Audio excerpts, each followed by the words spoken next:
Avanzaba por el corredor sin antorcha. Esa fue la primera señal de que algo estaba muy mal. Mahidevran Sultán, la primera consorte del hombre más poderoso sobre la faz de la tierra, la madre del príncipe heredero, la mujer que durante 20 años había caminado por los pasillos del palacio como si el mármol mismo le perteneciera, esa mujer no se escabullía entre sombras. No trotaba con la cabeza agachada, apretando algo contra el pecho como si le quemara entre los brazos. Pero esta noche, corría. En sus manos llevaba un bulto envuelto en tela oscura. Pesado. Torpe. Dentro de él, algo se movía con cada paso que ella daba, un susurro rasposo, seco, como el crujir de hojas viejas que intentan no ser escuchadas. Ella lo apretó más fuerte contra su pecho. Siguió avanzando. El año era 1533. El palacio respiraba a su alrededor. Detrás de puertas cerradas, mujeres dormían o fingían hacerlo. Las velas parpadeaban. En algún corredor de los pisos inferiores, un guardia eunuco hacía su ronda, las sandalias apenas rozando la piedra fría. Le quedaba quizás una hora. ¿Qué llevaba en ese bulto? ¿Qué cosa podía ser tan peligrosa que una mujer de su rango, de su poder, de su certeza de hierro, arriesgaría todo en la oscuridad de la medianoche para hacerla desaparecer? ¿Y por qué fracasó? Lo que Mahidevran llevaba esa noche habría cambiado la historia del Imperio Otomano para siempre. La razón por la que sobrevivió es más extraordinaria que cualquier cosa que ella intentó destruir. Quédate. Porque nada en esta historia es lo que parece. Al final de este relato, vas a comprender algo que los historiadores han debatido durante 4 siglos. No quién ganó la guerra entre 2 mujeres. No qué consorte acumuló más poder. Vas a entender qué estaba en juego debajo de todo eso, la evidencia, el documento, el único objeto preservado que inclinó toda la sucesión otomana, y porque la mujer que lo salvó no es quien esperarías. Sígueme. Porque todo lo que estás a punto de escuchar va a verse completamente diferente cuando descubras lo que ya sabían. El harén otomano no era una casa de placeres. Era un gobierno. Cada mujer dentro de sus muros era un instrumento político, entrenada, evaluada, reposicionada. Las alianzas se construían ahí. Los imperios caían ahí. Y la moneda más valiosa dentro de sus paredes no era la belleza. Era la permanencia. Mahidevran la tuvo durante 20 años. Era la primera consorte. Su hijo, el César de Mustafa, tenía 17 años en 1533. Joven, educado, ya amado por los genízaros, ya el heredero en cada conversación que no se sostenía frente al propio Solimán el Magnífico. Durante 2 décadas, la posición de Mahidevran había parecido inexpugnable. Había levantado murallas alrededor de ella. Murallas legales. Murallas emocionales. Había cultivado a los grandes visires, adulado a los administradores del palacio, administrado las redes de mujeres y eunucos que constituían el verdadero servicio de inteligencia del Estado otomano. Y entonces llegó Hürrem. No lentamente. No de forma gradual. Hürrem Sultán irrumpió como una falla estructural, súbita, catastrófica, permanente. Hizo reír a Solimán. Luego lo hizo pensar. Luego lo hizo necesitarla.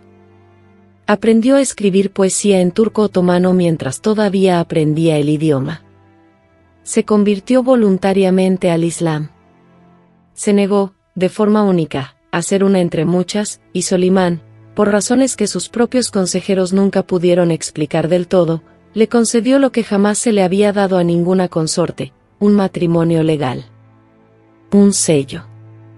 Un lugar permanente no solo en su lecho, sino en su correspondencia, en su gobierno, en su dolor. Mahidevran había observado todo aquello. Y había estado recopilando. Lo que había estado recopilando durante años, en secreto, es lo que llevaba esa noche. y lo que contenía terminaría con no una vida, sino con 3. Su nombre era Hafsa. No la Valide Sultán, sino la otra Hafsa.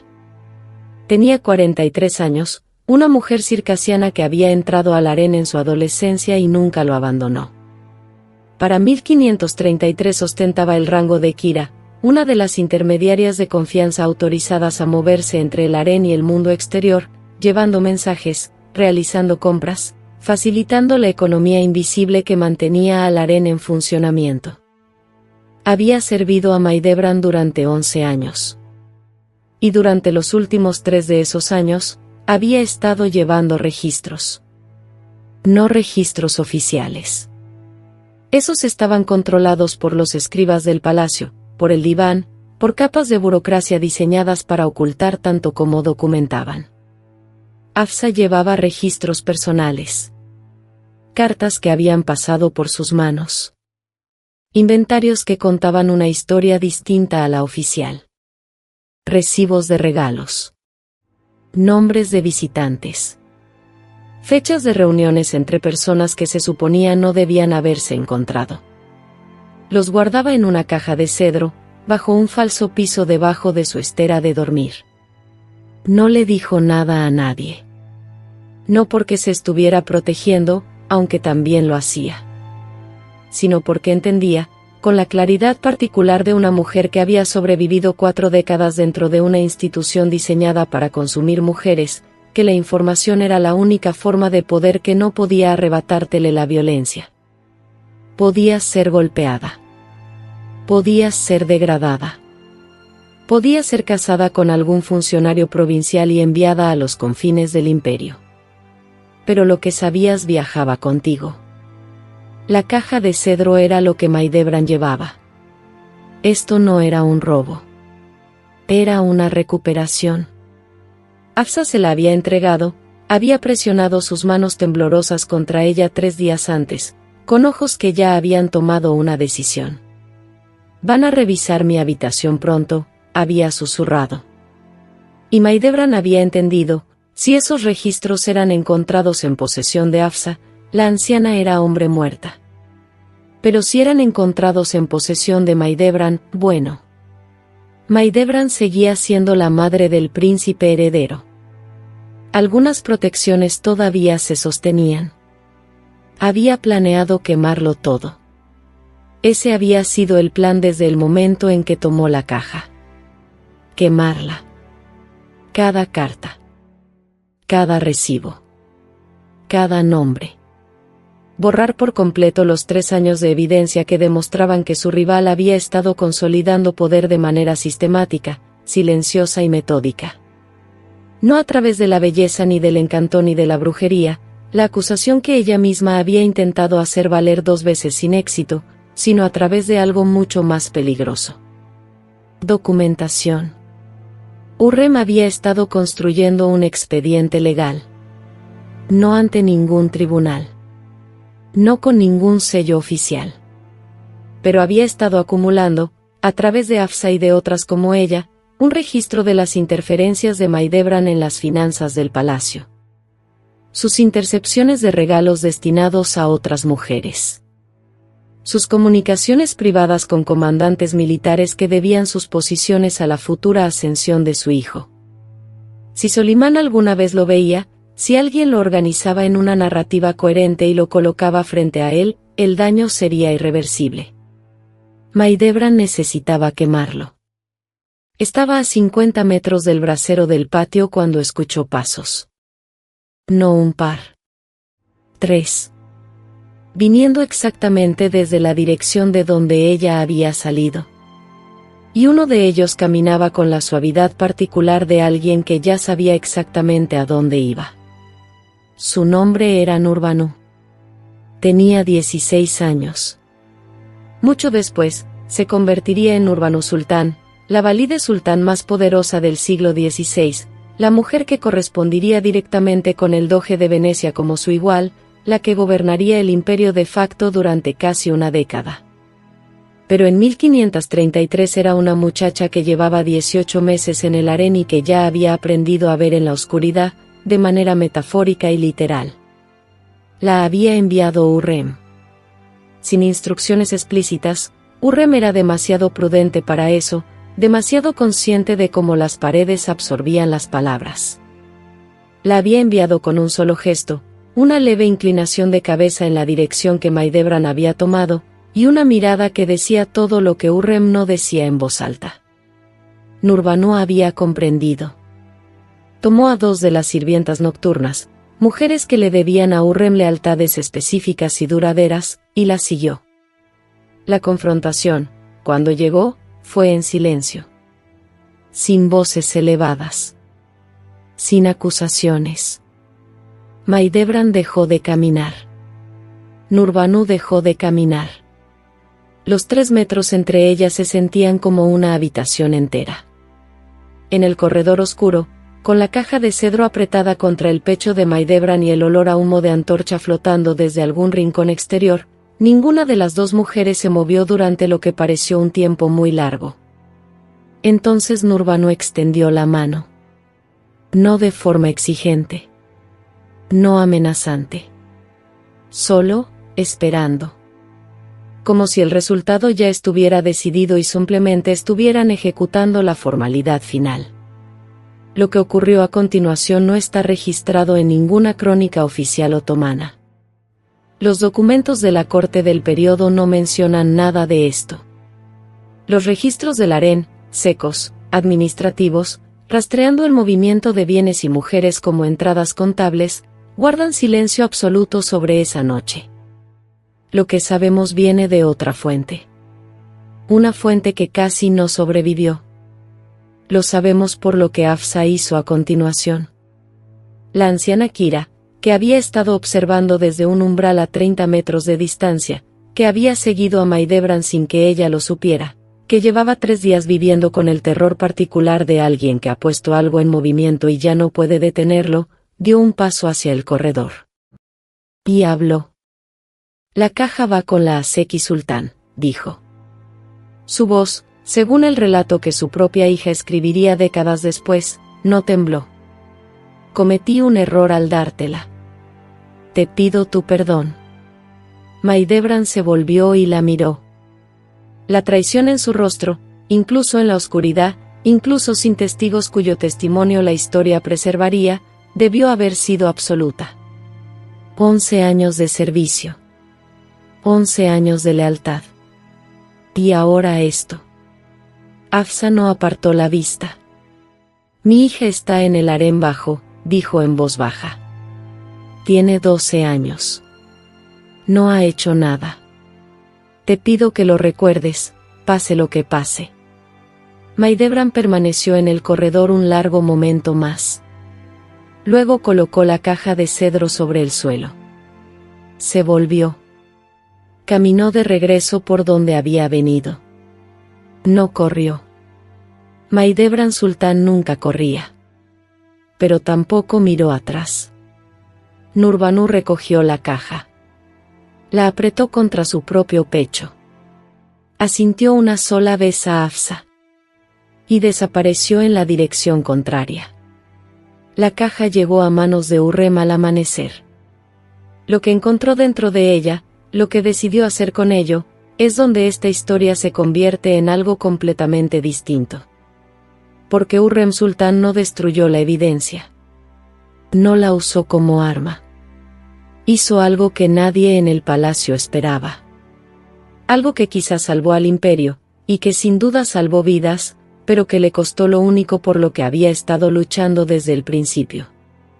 La caja de cedro contenía 37 elementos. Lo sabemos porque 12 de ellos todavía existen.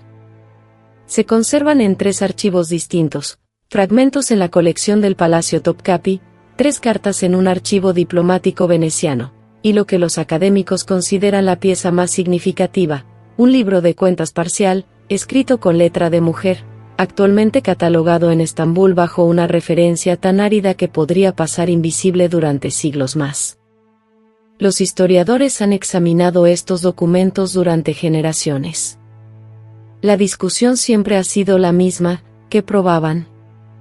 ¿Quién era el objetivo?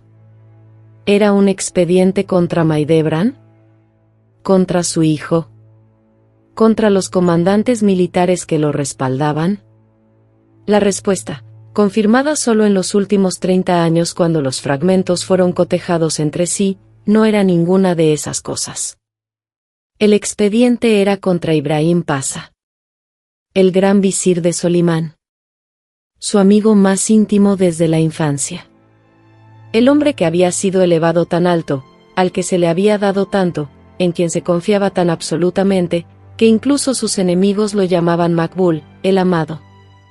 Ibrahim Pasha, que para 1533 había comenzado a comportarse menos como un servidor del sultán y más como un cogobernante. Que firmaba sus propias cartas con títulos que rozaban los del propio sultán.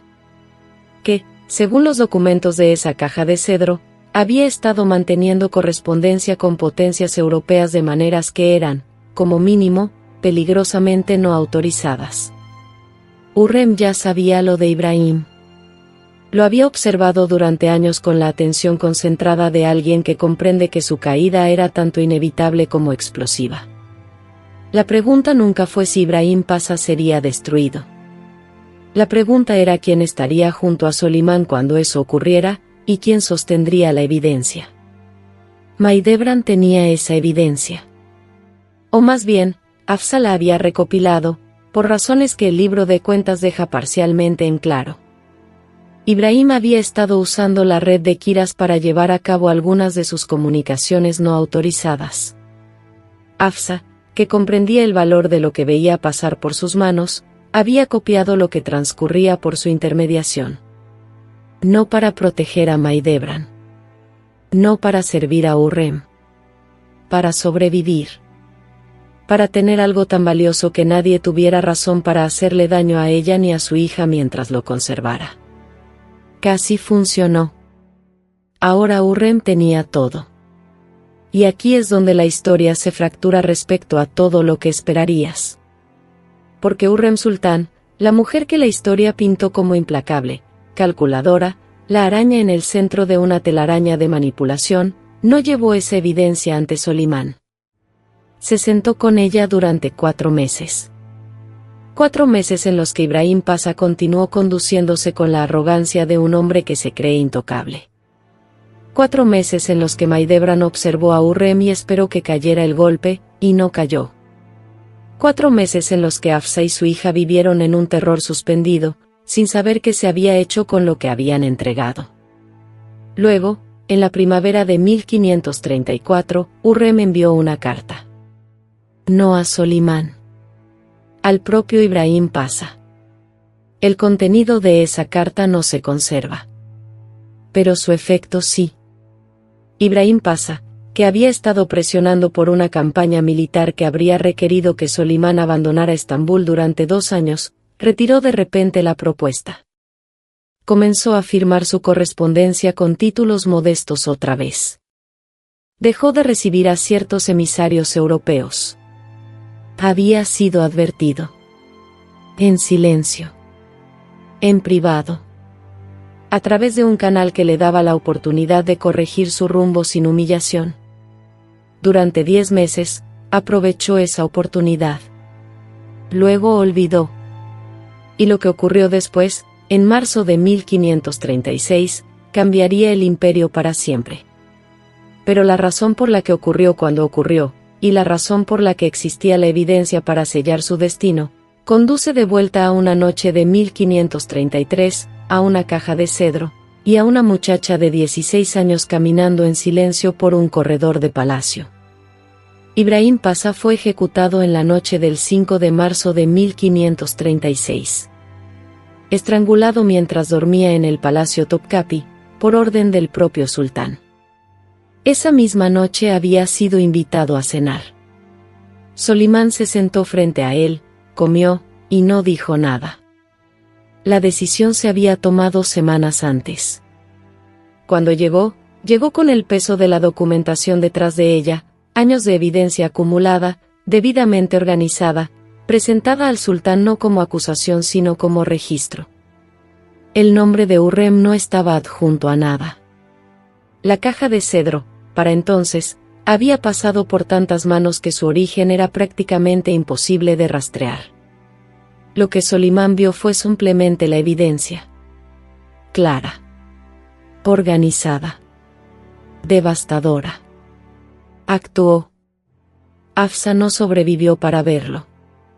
Murió en el invierno de 1535, de enfermedad, dicen los registros, aunque la enfermedad en el harén era una categoría que cubría un terreno muy amplio. Su hija sobrevivió. La muchacha, cuyo nombre aparece en un único asiento de registro como Mirima, fue eventualmente casada con un funcionario menor y enviada lejos del palacio. No llevaba nada consigo. Oficialmente no sabía nada. Pero estaba viva. Ese había sido el precio que Hafsa negoció en el corredor. Mahidevran continuó luchando por la sucesión de su hijo durante otra década. Fue una batalla que perdería de manera catastrófica y definitiva en 1553, cuando el Cesa de Mustafa fue ejecutado por orden de su propio padre en un campamento militar cerca de Konya, derribado por una campaña de susurros y evidencias y presión estratégica que llevaba las huellas del entorno de Hurrem sin que jamás produjera un solo documento con su nombre. Algunos historiadores han argumentado que la caja de cedro fue el punto de origen de esa destrucción final también. Que lo que Hurrem aprendió de los registros de Hafsa, la metodología de la acumulación paciente, el poder de la evidencia organizada sobre la acusación dramática, es lo que aplicó una y otra vez hasta que el resultado por el que había trabajado durante 20 años fue finalmente alcanzado. Existe un tipo particular de implacabilidad que, vista desde afuera, casi parece contención. Mahidevran vivió hasta 1580, casi 50 años después de aquella noche en el corredor. Sobrevivió a Solimán. Sobrevivió a Hurrem. Sobrevivió a casi todos. Murió en la pobreza en Bursa, junto a la tumba de su hijo, habiendo pasado décadas en una especie de exilio que nunca fue declarado oficialmente pero que fue minuciosamente aplicado. Su asignación había sido recortada. Su casa reducida. Su acceso a Estambul cerrado. No la mataron. La hicieron irrelevante. Y en el mundo en el que ella había vivido, eso era peor. Necesitamos hablar de Nurbanu un momento.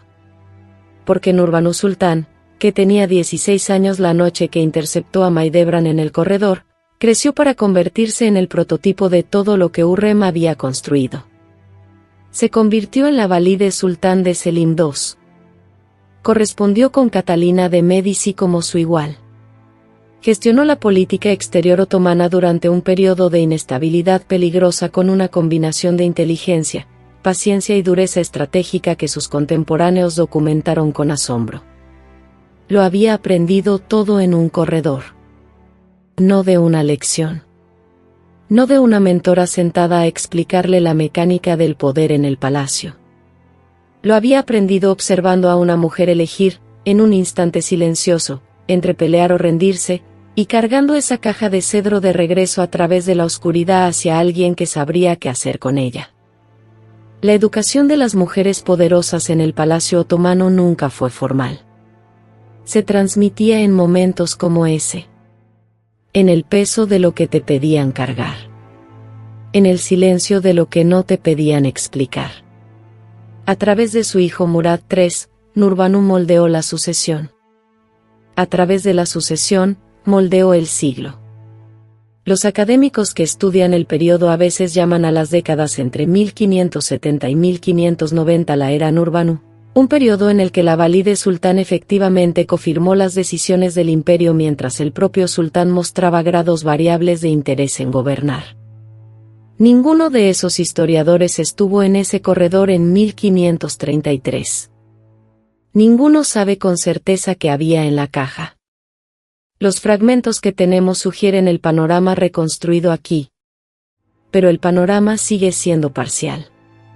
Incompleto. Los documentos que fueron quemados, los 25 elementos de la caja de cedro que no sobrevivieron, se han ido para siempre. Lo que contenían, no lo sabemos. Lo que sabemos es que Hurrem Sultán eligió no quemar el resto. Esa elección, silenciosa, deliberada, tomada sola en la penumbra del amanecer en una habitación que ya no podemos ubicar en un palacio que ha sido reconstruido muchas veces desde entonces, es la cosa que hizo posible todo lo demás. No el poder que usó. El poder que eligió no usar, y que guardó. Aparece 4 veces en esta historia. Primero bajo el piso de Hafsa, oculta, silenciosa, acumulando. Luego en las manos de Maidebran en el corredor, moviéndose hacia el fuego. Luego con Nurbanu caminando de regreso por la oscuridad, moviéndose hacia el amanecer. Y finalmente en los archivos, dispersa, fragmentaria, por fin leída. La caja de cedro no es una metáfora. Fue un objeto real. Pero funciona en esta historia de la manera en que los objetos simbólicos siempre funcionan en la historia cuando los miramos con suficiente atención, como un recipiente no solo de documentos, sino de decisiones.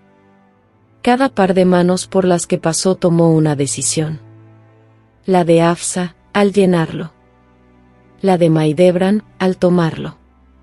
La de Hurrem, al conservarlo. La historia está hecha de esas decisiones. Las pequeñas. Las de medianoche. Las tomadas con manos temblorosas en corredores oscuros sin que nadie lo vea. El archivo que sobrevivió es lo que queda de todas esas decisiones. Todavía huele a cedro. Los archiveros que manejaron los fragmentos en los años 90 lo notaron. 450 años, y el aroma permanecía. Existe una versión de esta historia en la que Maidebran es la villana. Intentó destruir evidencia. Corrió por la oscuridad para eliminar lo que la amenazaba. Existe una versión en la que Hurrem es la villana. Acumuló poder a través de una red de informantes, mediante el uso estratégico de las vulnerabilidades ajenas, con una paciencia tan controlada que apenas se parecía a la emoción humana. Ambas versiones son verdad. Y ninguna de las dos es el punto. El punto es Hafsa. Una mujer de 43 años que pasó 3 años copiando documentos en silencio, escondiéndolos bajo un falso piso, porque entendía que en un mundo que no le otorgaba poder formal, ni posición legal, ni capacidad oficial para protegerse a sí misma o a la persona que amaba, la información era la única fortaleza disponible. La construyó cuidadosamente. La entregó en el momento preciso. La negoció a cambio de la vida de su hija. Murió el invierno anterior al de Ibrahim Pasha. Nunca supo si funcionó. Esta es la parte de la historia que nunca llega a las crónicas. No las grandes confrontaciones entre mujeres poderosas. No los matrimonios estratégicos ni las batallas de sucesión ni las ejecuciones que remodelan imperios. Sino la mujer de 43 años que decide, sola, en el medio de la noche, que la única forma de proteger a su hija es entregar lo único que tiene. Y luego lo hace. La historia tiende a recordar a las mujeres que ganaron. A veces recuerda a las que perdieron. Casi nunca recuerda a las que estaban en el medio, las que no eran reinas ni concubinas ni grandes estrategas, sino las que hicieron posibles a las reinas, a las concubinas y a las grandes estrategas. Las que cargaron las cajas. Las que abrieron las puertas. Las que hicieron los cálculos que nadie registró porque ocurrieron demasiado en silencio y demasiado cerca del suelo para que los escribas los notaran. La hija de Hafsa sobrevivió. Esa es toda la historia. Eso es lo que costó. Y lo que compró.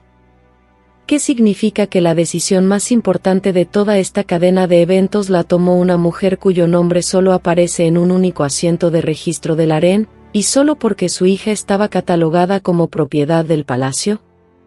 ¿Qué significa eso para todas las demás mujeres cuyos nombres no llegaron ni a ese registro? ¿Cuántas cajas fueron quemadas antes de que alguien pensara en preservarlas? Los historiadores han pasado siglos debatiendo sobre Hurrem Sultán. ¿Era una manipuladora? ¿Una superviviente? ¿Una genio? ¿Un monstruo? El debate continúa, lo que significa que probablemente sea el debate equivocado. La pregunta correcta, la que esta historia no deja de rodear, es esta. En un mundo que no te da poder oficial, ni posición legal, ni capacidad formal de moldear lo que te sucede a ti o a las personas que amas, ¿qué haces con el poder que sí puedes alcanzar? ¿Qué construyes con lo que tienes disponible? ¿Y qué les cuesta a las personas que lo construyeron para ti, a quienes nunca te pedirán nombrar? La caja de cedro sobrevivió 4 siglos porque alguien eligió no quemarla. Porque alguien decidió que el registro importaba más que la seguridad de no tener registro. Que saber, aunque fuera incompleto, aunque fuera peligroso, valía más que no saber. Estás escuchando esto porque estás de acuerdo con esa decisión. La pregunta es si tú la habrías tomado, en la oscuridad, con todo por perder.